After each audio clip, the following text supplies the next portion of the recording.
Welcome to the Castle of Spirits True Ghost Stories and Paranormal Podcast.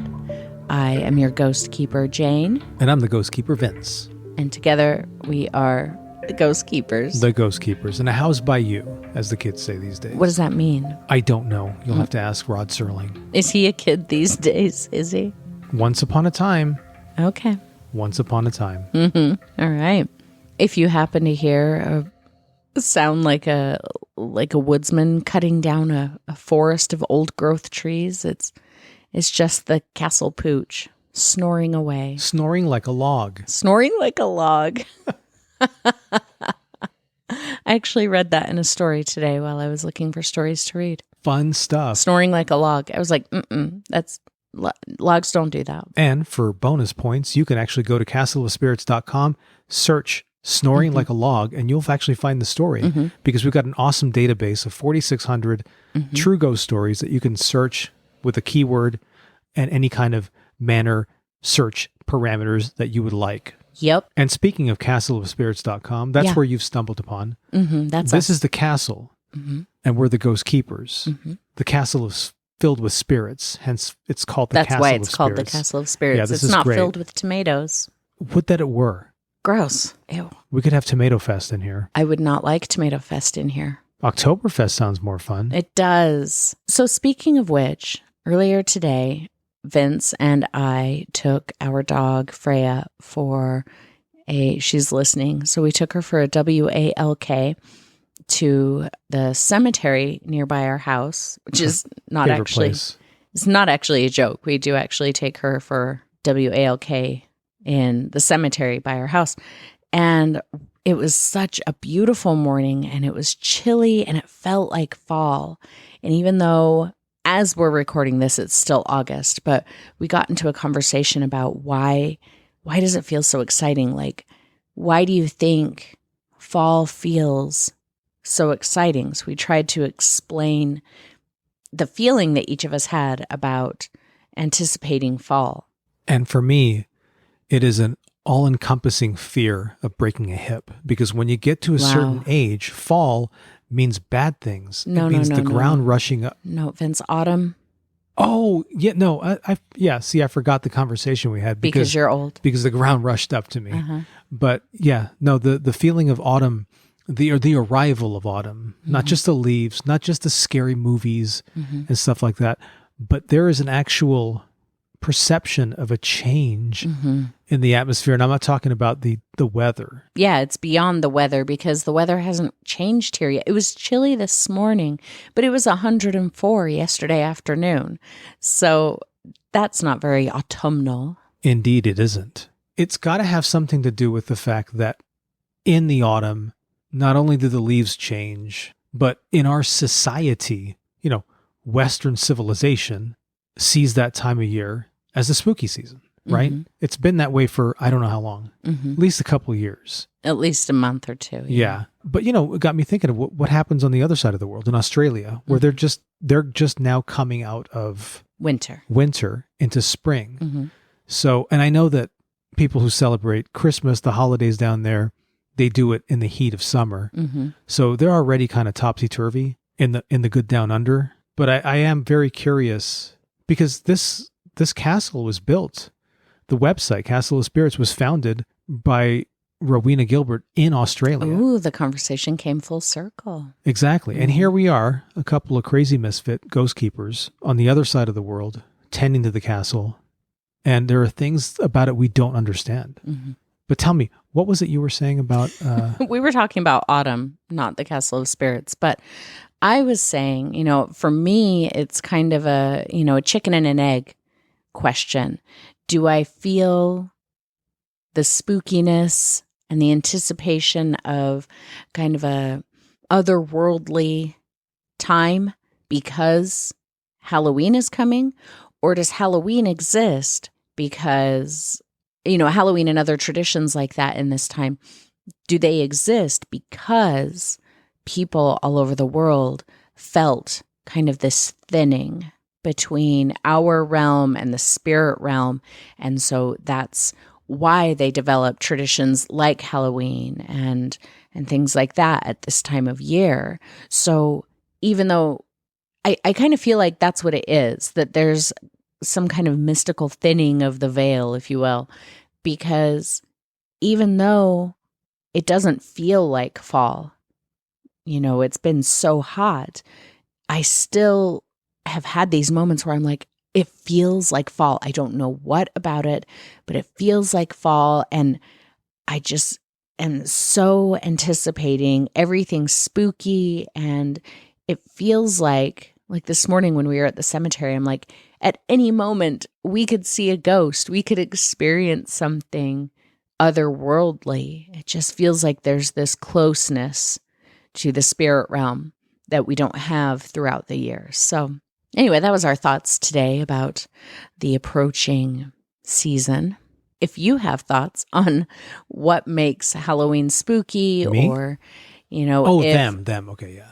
What came first, the physical closeness to the spirit realm or the Halloween tradition, send us a message in the lounge or email us at Castle.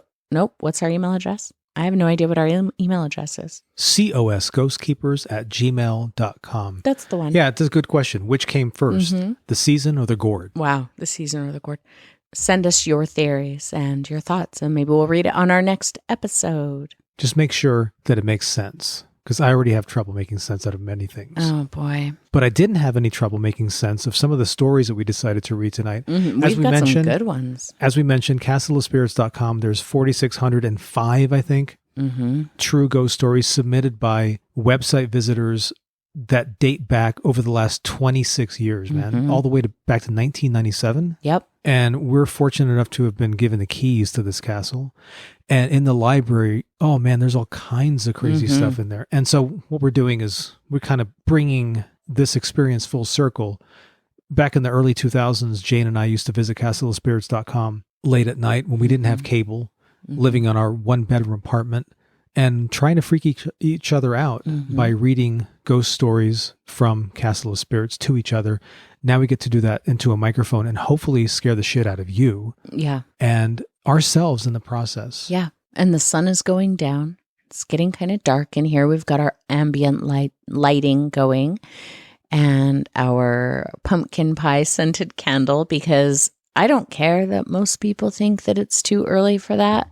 It is not too early in my house. So we're doing it.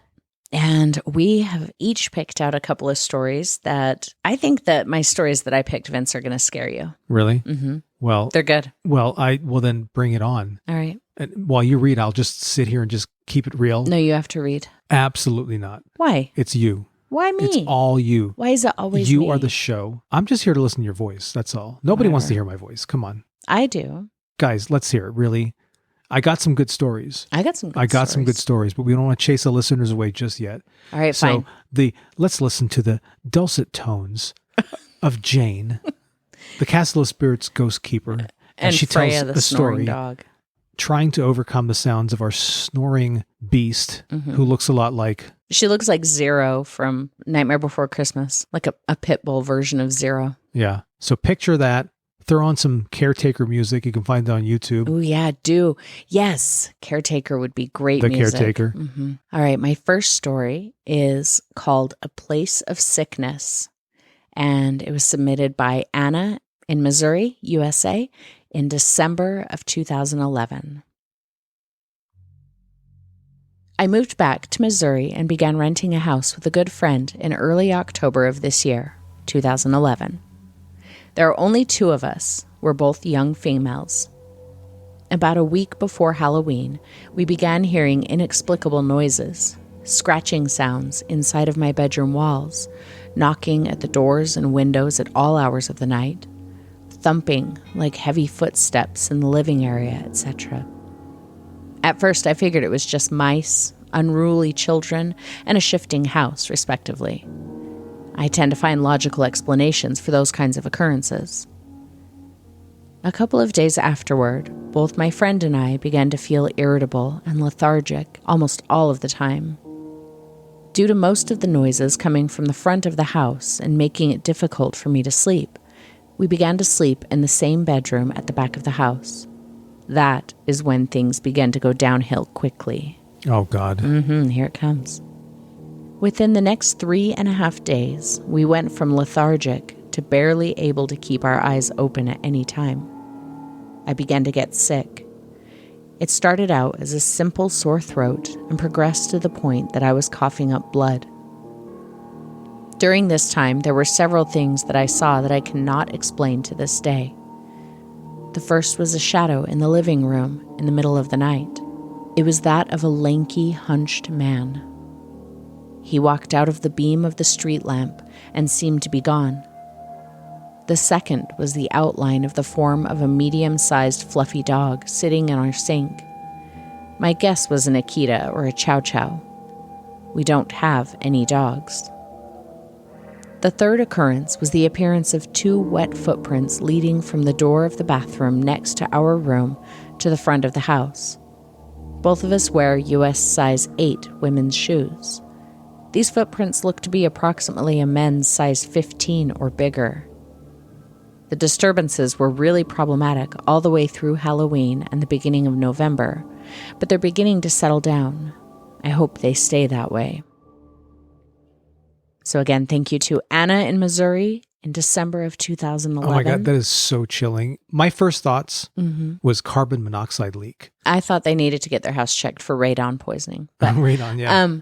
But I also thought it was interesting that it kind of went with our conversation that we were having this morning about, feeling the anticipation for the spooky season and how I was saying that I feel that thinness between this world and the next world at this time of year. And in the story, she said that these things started up a week before Halloween and kind of tapered off in November. And so I think that there's a lot of stories that come out around this time, like this thing happened and it happened in this time frame, kind of the fall season. And maybe it's because people are looking for those things more. Maybe it's because they're more attuned to those things, or maybe it's because, like I said, there's a thinness between the realms. And when that happens, strange things happen, and maybe you just become more perceptive to movement. It's like you could be standing 2 feet away from a person separated by a brick wall, and you feel like you're alone, but you're never really alone. You're never really any more than 2 feet from a spider, I heard too. I think it's 4 feet. 4 feet? Okay, yeah. That makes me feel a little bit better. Yeah. But remember that giant black spider in our kitchen in our old house? It jumped a lot farther than 4 feet. That it did. And so did I. Yeah. When it came my direction. That was the most horrifying spider encounter. Well, it got us ready. It prepared us. Little did I know, to live in the castle, I was being prepared to live in the castle as a ghost keeper. We've got some really horrific spiders in this castle. Have you seen the one that's in the west wing on the second floor? Yes. In the bedroom at the end of the hall? Yes. It like pins the door shut so you can't come in. His name is Belial. Oh, is that his name? I call him that. Oh, he didn't tell you that was his name. No. I saw the movie Basket Case. And I named him after that because he was about the size of that thing. Gotcha. Yeah, he pretty much fills up that room. I don't go near that room. Stay away from it. Keep Freya away from it too. She'll eat the thing or be eaten by it. Oh, no, she'll be eaten by it. Oh, God, anyway, what a horrible thought. Yeah. I might have a bonus story for tonight. We'll see how it goes. Oh, yay for bonus. Why don't you go ahead and read a story to us now? Because I do have a story, in fact. And this story comes from Pierre in Limousin, France. French story. All the way from April 2018. A recent story called Mysterious Gardner. Oh, I think I know this story. I think I've read this one before. Well, go ahead. You don't spoil it for anybody. Sit down. No, I won't. Don't tell them about the thing. Well, I was gonna. No. Okay, we're gonna get started here before she ruins it. Yeah. So listen up. About 5 years ago, I purchased 2 cottages adjacent to one another in one garden in a small hamlet called Les Granges, located on the outskirts of a rural village called Saint-Dizier-la-Reine. He doesn't speak French, people. In the Limousin region of central France. Yeah, I'm doing my best, right? Just say France. France. My main intention was to develop the properties for holiday rentals. I began to renovate the houses, and it was during this time, whilst installing a new window, that I caught a glimpse of an elderly man in overalls and a straw hat. Intrigued by his presence and his unknown identity, I proceeded downstairs through the cottage and exited into the garden, and to my amazement, he had curiously disappeared. I patrolled around the perimeter of my garden, but not a soul was to be seen. I did not attach too much importance to this situation and placed the experience to a possible trick of the light and my fatigue after tirelessly working with little rest. Many weeks passed, and I realized that I would require the help of a local tradesman, but I was unfamiliar with the artisans in the area, so I contacted a friend and asked for his recommendation for someone reliable to help me out. He gave me the contact details of someone who he had previously employed. I immediately telephoned the tradesman and arranged to meet him the very next day at my properties. The next morning, I stepped out for a matter of 15 minutes to purchase some supplies. I continued with my work when I got back, but was a little disappointed that the man had failed to appear. I decided to telephone him and ask him why he had not kept his appointment. He proceeded to explain that he had indeed kept his rendezvous with me and had talked to me at approximately 10 a.m., and that I had said to him that I was not in need of a tradesman. Shocked, I informed him that I had briefly left my property unattended at precisely that time, 10 a.m. Dismayed, I asked him to visit me again the next morning. On his arrival the next morning, he was quite surprised at meeting me and told me that I was not the same person he had spoken to yesterday in my garden. Puzzled, I asked him to describe the person he had previously spoken to. He proceeded to give me a description of an elderly man dressed in overalls, wearing a straw hat. It reminded me so much of the original incident of my sighting of the very same mysterious man in my garden months earlier. We both shrugged our shoulders in disbelief and happily continued our work together, completing the necessary work. Okay, now this is where it gets good. Okay. While working in the attic several weeks later, we came upon a carved wooden box, which we opened together and discovered various contents.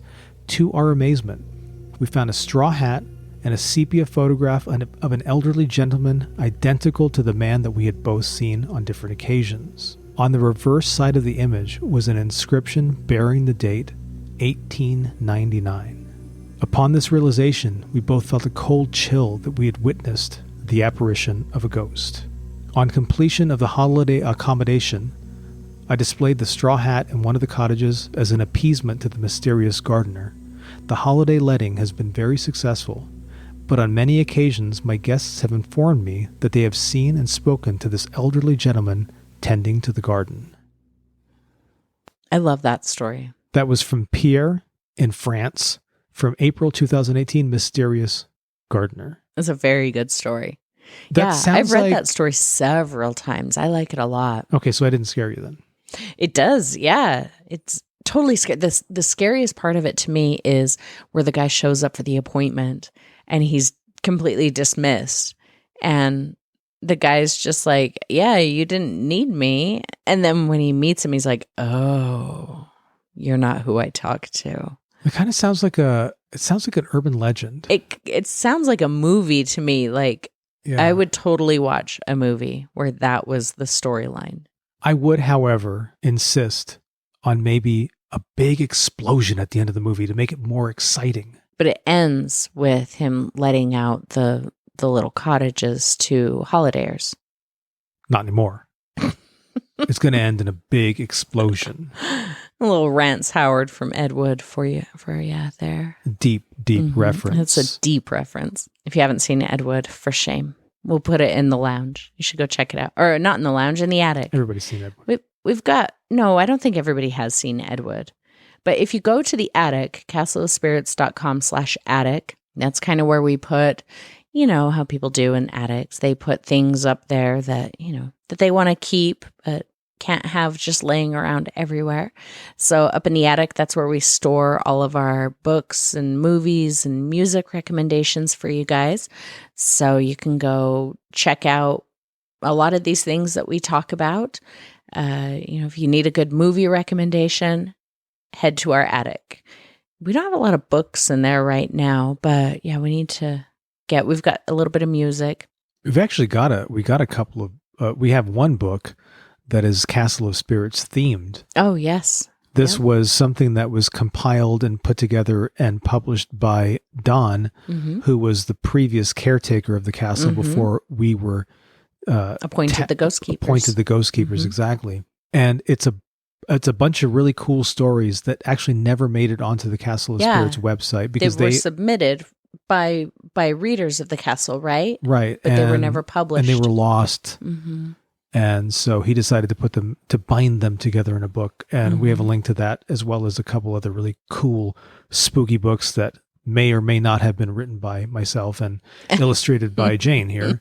But we'll leave it to you to discover these things because, there's things to discover in the attic. Get up there. What's the matter? Just go root around in the attic. In the meantime, I have another story for you, Vince. Already? Yeah? This is a good one.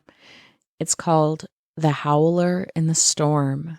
I mean, whoa, wait a minute. That's Twilight Zone. That sounds like a Twilight Zone. The title is episode. already scary as hell, right? Yeah, there was a Twilight Zone episode called The Howling Man. Ooh. And it's one of my favorites. It's just eerie, ambient. I don't know that I've seen that one. The ambiance can be sliced with a knife. Well, it's got a great title. More appropriately. Oh. But I digress. Okay. I will have you read the story. And The Howler in the Storm was submitted by Dave Wilder in New York, USA in June, also 2011. This incident happened way back in the 70s, but it has stuck with me to this day. I was 10 years old, and my mom, dad, sister, and I all lived with my grandmother in a 100-year-old farmhouse in upstate New York. My parents and my sister slept in bedrooms upstairs, while my grandmother and I had rooms on the first floor. One night in early autumn, when bad electrical storms can still roll through the Hudson Valley, I was raised from a sound sleep by an oncoming storm. Lightning brightened my room like a strobe light. The thunder rolled and the wind picked up. With the wind, there came this other sound. It made goosebumps race all over my body. It was an ungodly howling, a wailing that couldn't have come from human lips. No animal I knew could wail like that. The howler seemed to be right outside my window. I was terrified. I jumped out of bed and raced to my grandmother's bedroom. She was already sitting up in bed. I climbed in next to her and pulled up the covers. "What is that, Grandma?" I asked. She assured me that it was just the wind. I knew it wasn't the wind, and I knew she knew it wasn't the wind. The wailing came around the house. It got closer. It had to be right on the front porch, right outside Grandma's window. Grandma put an arm around me and held me tight. The howling was right outside her window now, just a few feet away from us. I buried my face in her shoulder. After what seemed like an eternity, the sound began to move away. It faded into the distance as the storm hurried on its way down the valley. Somehow I managed to fall asleep. Early the next morning, I woke to sunlight streaming in the window. Grandma was already up. I climbed out of bed and peeked out the window. I saw her outside already with a mop and a bucket, cleaning the porch floor. I hurried to the front door and stepped outside. From there, I could see what my grandma was cleaning. There were muddy footprints all over the floor. They were little, tiny footprints, the kind that might be made by a toddler. I got goosebumps again. I asked Grandma what made the footprints. She didn't answer, and she kept cleaning. At this point, my sister, a year younger than I, came out to see what I was doing. She saw the footprints too. I mention this because 30 years later, when I was telling my wife this story, my sister was able to confirm seeing those tiny footprints, but she didn't hear the howler in the storm. Thank you again to Dave Wilder in New York in June of 2011 for submitting that story. Oh my God. Where did you find that story? That is, first of all, beautifully written. It's very well written. Beautifully written. And it terrifying. Scared the shit. I had a cold chill when you talked about the footprints. Yes. The size of the size of a toddler's footprints. Mm-hmm. I'm like, oh, something about them being tiny makes it way more scary than like if they had been like huge splats from like a monster or a Bigfoot or something like that. It's chilling. Oh God, Dave, if you're out, was it Dave? Yeah. Dave, if you're out there and you have any more stories like that, or if you have an update on the story, well, obviously it happened when he was a child, but I don't know. Does anybody else have stories like that? I want to hear things like that. I would love to hear more like that. Yeah. Because you can imagine that he was a kid. 10-year-old child. Yeah. The wind can sound like a monster, but the fact that he saw his grandmother cleaning up these mysterious prints. Well, and the fact that as a 10-year-old kid, it's easy to hear the wind howling and be terrified by it. You don't have the life experience and the understanding of the way the physical world works to be able to rationalize a scary sound away. But, he runs to his grandmother's room and she's already sitting up and she's terrified. She's heard wind howling before. And then the fact that it's like moving around the house, like usually if the wind is going to howl, it howls in one spot because there's, specific shape of something that's channeling the wind right there, just right to make it howl in a certain way, whether it's a break in the eaves. Is that what it is? A cover Oh my God, I thought it was a monster. Okay, no, go on. The shape of a clump of trees or a canyon or whatever's making a howl. But the howl from the wind doesn't typically move around your house and then move off into the distance. It's a very static sound. It stays in this one spot. And then the next day with the muddy footprints around the porch. Yeah. That'd do it for me. I'd be like, I'm never leaving the house at night. Well, we're moving. Well, you would never leave the house at night, so that means you would be there every time it came by. Well, I'm not going to leave. I might encounter it when I got back home. A little devil monster, toddler monster with horns waiting for you, running off howling. Or maybe it was a way of keeping the kids in line. That's a good idea. Do that. No, trauma is not a good parent, babysitter, whatever. No. I don't know. Do you have another story that you'd like to read? I do. I would like to hear it. Would you really, though? I really would. Oh, man. You're just so awesome. Thanks. Because for my story, I'm taking it to Caribbean tip. Oh. The Virgin Islands over here, right? Alrighty. This story comes from John in San Juan, Puerto Rico. Oh, gotcha. It's actually where I was born. A very long time ago. And I have not been there for a very long time. And this story makes me not want to ever go back. Okay, let's hear it. It was submitted in February of 2005. Ooh, an oldie. The turn of the century, we're talking. Yeah, almost 20 years ago. And this one is called Foam Jogger. What? Oh, I'm already scared. John starts it by, "Hi, everyone." Hi, John. The story I'm about to tell happened to me in the summer of 1998. Even though the events have been going on for a lot longer. At that time, I was working as the night security supervisor at the Conquistador Hotel in San Juan, Puerto Rico. Is that how it's pronounced? Yes, San Juan, Puerto Rico. I'm in the Conquistador. Don't question me. Okay. This hotel, like many others, was aligned on the beachfront. This area was mostly a high-volume tourist area with few supernatural incidents. I guess they put that on the... Welcome to our beach. We have few paranormal incidents. On the literature, yeah. With few supernatural incidents except for late at night. After 2 a.m., all lights to the beach are off, and sometimes things could be seen. One of the most common of events was the foam jogger. Oh. The foam jogger is said to have been a tourist jogger who about 15 years prior had been jogging one very early morning, too close to the water's edge, and the tide came rushing in and got a hold of him. He was supposed to have been dragged into the water and never seen again. But witnesses would say that they would see a figure jogging late at night close to the water's edge. Just as the tide would hit the reef and foam would splash, you could see the jogger running across the beach. Many tourists have seen for themselves, and it has become a local legend and attraction.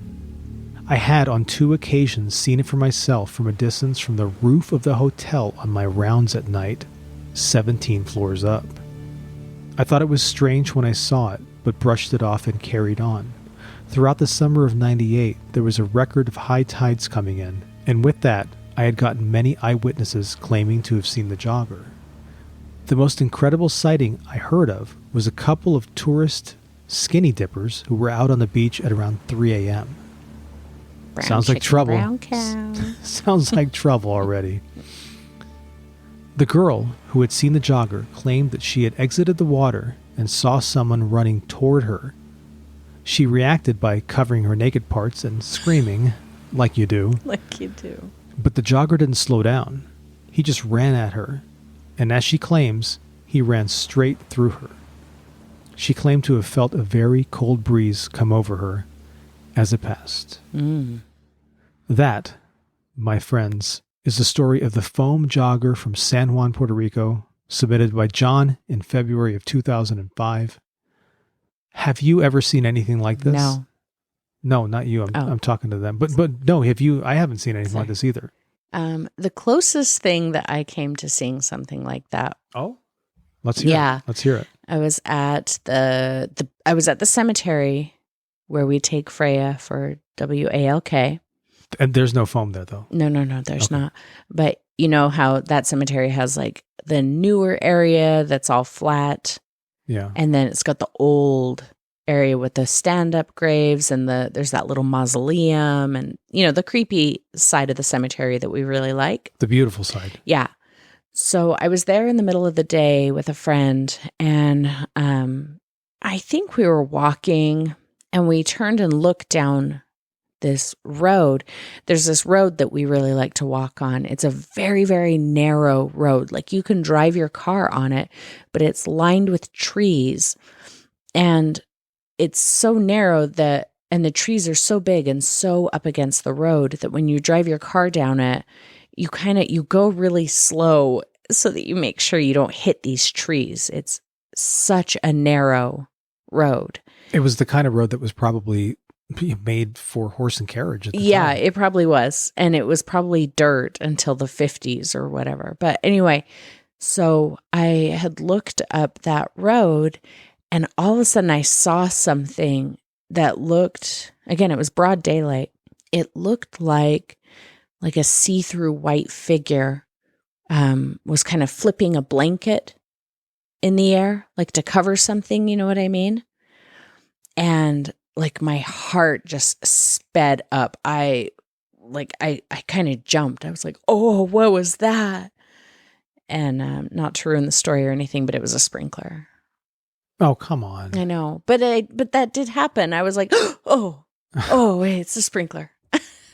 But yeah, at first that's what popped into my head. It looked like somebody flipping a blanket yeah. But so that was kind of like the foam jogger. It was just not interesting. Sorry if I ruined it. Well, I mean, have you ever seen anything like that? I mean, I did see something once when I was a child in my childhood home when we lived in Maryland. I was in the kitchen. Straight at the head of the kitchen, there's a doorway, you know, in the foyer, as they call it in France. Wow. Because I am French. No, you're not. And I saw a figure pass by. And the only other person in the house at the time was my father. Mm-hmm. And so the person went by, but it was a slender person. And I was one acquainted with the Twilight Zone at that time, right? Mm-hmm. Watched it all the time on TV. I was a weird kid. You still are. And so I thought, wow, wouldn't it be weird if I walked in there and I went into some sort of parallel universe, or he entered our parallel universe and it was a skinny version of my father. Mm-hmm. Because as you might have gathered by now, if you didn't figure this out, my father was not a skinny man. Mm-hmm. And I went around the corner and I looked and there was no one there. At least I don't think there was anyone there. I mean, it's weird. The memory is the vision of somebody passing by who was not supposed to be there because they didn't fit the description. Mm-hmm. You can describe it. You can write it off for many reasons. At the corner of my eye, something darted by, and it could have been a shadow. A squirrel. Not a squirrel that large. Oh. No. Okay. But I do remember, and I always have remembered it. It was something that happened like decades and decades ago. And it stuck with me. So I think that may have been something, but maybe it may not. Maybe it was just that thinning that we talked about. It could have been. For all I know, it was October. It probably was. I think it was. It was. Yes. Or maybe it was. It was something else. Maybe it was something else. Another deep cut from Ed Wood. Go buy it if you haven't seen it. Yeah, we're going to have to watch Ed Wood soon. Perfect movie for the season. So that's our 4 stories. I guess I thought you said that you had episode. A bonus episode or a bonus. I thought you said you had a bonus story. Oh, yeah. But I mean, if you don't want to hear it, I won't read it. Okay. Good night, everybody. I mean, it's a really good one, but I don't have to read it. Oh, can you just tell it then, not read it? Do you want me to read it? Sure. Okay. Well, since you twisted my arm. This story is called We Picked Up a Real Man. And it was submitted by Tabitha in New Brunswick, Canada in June of 2005. This story is completely true. It happened when I was about 10 years old, and I am now 27.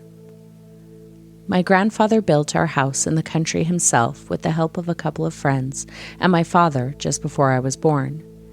He was more like a father to me than a grandfather, because I spent more time with my gramp than I did with my dad. So every weekend, he would have my mother work in the health food / vitamin store he owned so that he could go to our country home and tend to the huge garden he planted every year, or anything else that had to be done while he was there. I went along with him every weekend. Being an only child, I always brought a friend along.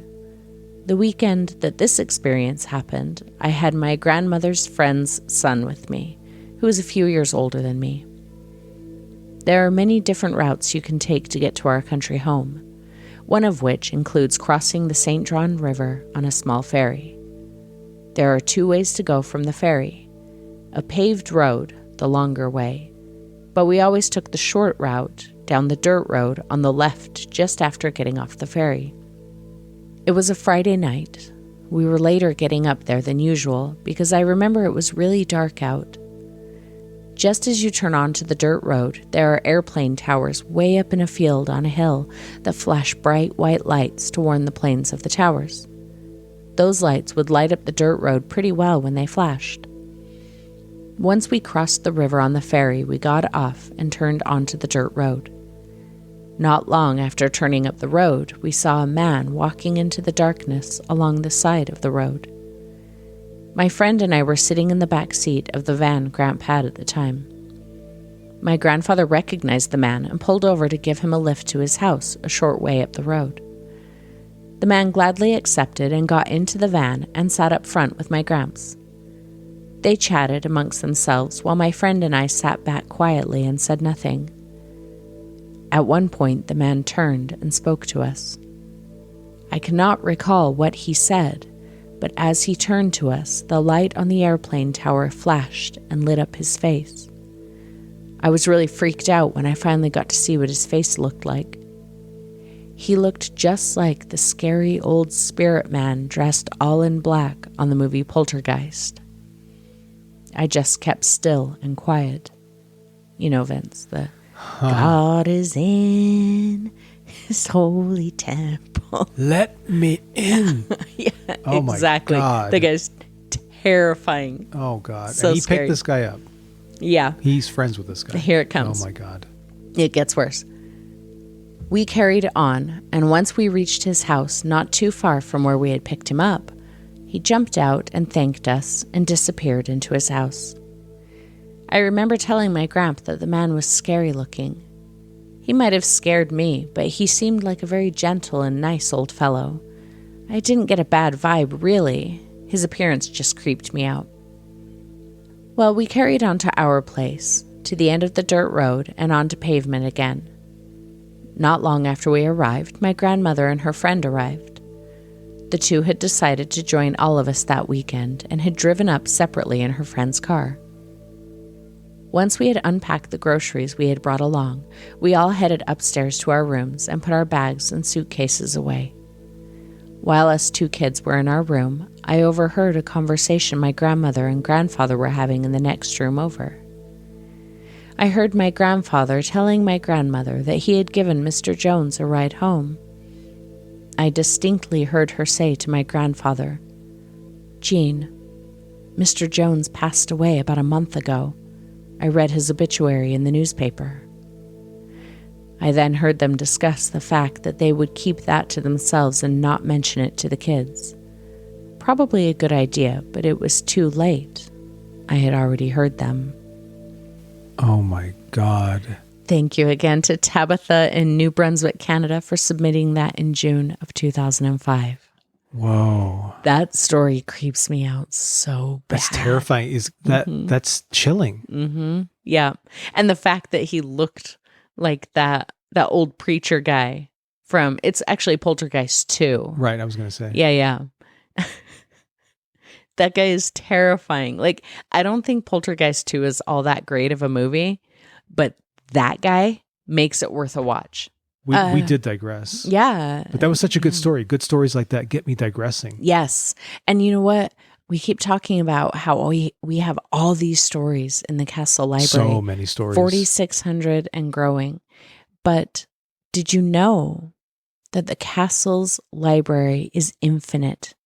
I knew that. Oh, yes. are you asking me? You knew that. Oh, no, you're talking to them. There is plenty of room for more stories. So we would like for you to please submit your stories. I know in these days of, Reddit and no sleep, Tinders and Tinders, all of these scary story websites. If you come on a date with me, I'll tell you scary stories. Yeah, or I'll become one of your scary stories. Oh my God, There's yes. all kinds of places for you to submit stories, but the Castle is a special one, and we're older than all of those other platforms, and we know how to treat you right. More deserve. Wow, that sounded like a sexy threat almost. Thank you. Anyway, we are more deserving of your story, and we will handle it with care and place it in good company amongst the tomes in the Castle Library. And so you can submit your story by going to castleofspirits.com/submit. It's a request, not a demand, that you submit. And tell us what you've got. It doesn't have to be ghosts. It can be cryptids. It can be curses. It can be UFOs. It can be anything paranormal, creepy, mysterious, weird under the sun. Chupacabras? Mm-hmm. That falls under cryptids. Right. Mm-hmm. How about Bigfoot? Also cryptids. Oh, yes. Yeah, Vince likes cryptids, obviously. Possessions? Yep. Is that a cryptid?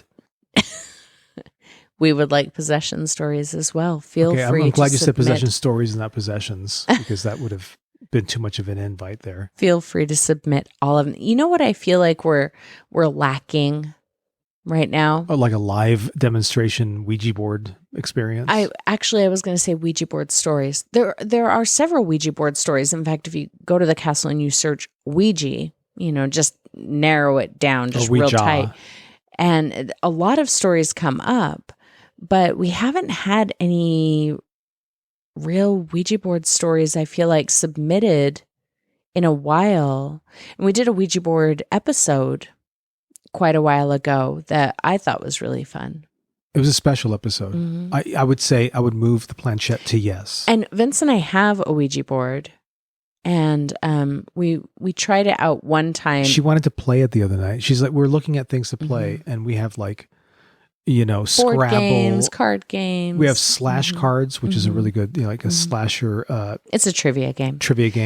But she's like, you want to play the Ouija board? And I'm like, if we're going to play something, I want to play something that gives me a little more action. Like, we can shuffle cards and stuff, but I'm not going to sit there with my fingers on a planchette. He says that. But the one time that we played the Ouija board after we bought it, it said, "Go goo," and he seriously freaked out. He said, "Oh, okay, thank you, goodbye," and he pushed away from the board and would not come back into the room. That's because it sounded like Pazuzu from The Exorcist. No, go-goo doesn't sound like Pazuzu. Close enough, man. Mm-mm. If it said go-go, I probably would have laughed. But go-goo sounded creepy. So he talks all this talk about how, the Ouija board doesn't actually work. Nothing actually happens. I don't talk like that. Yeah, that's how he sounds when we're alone.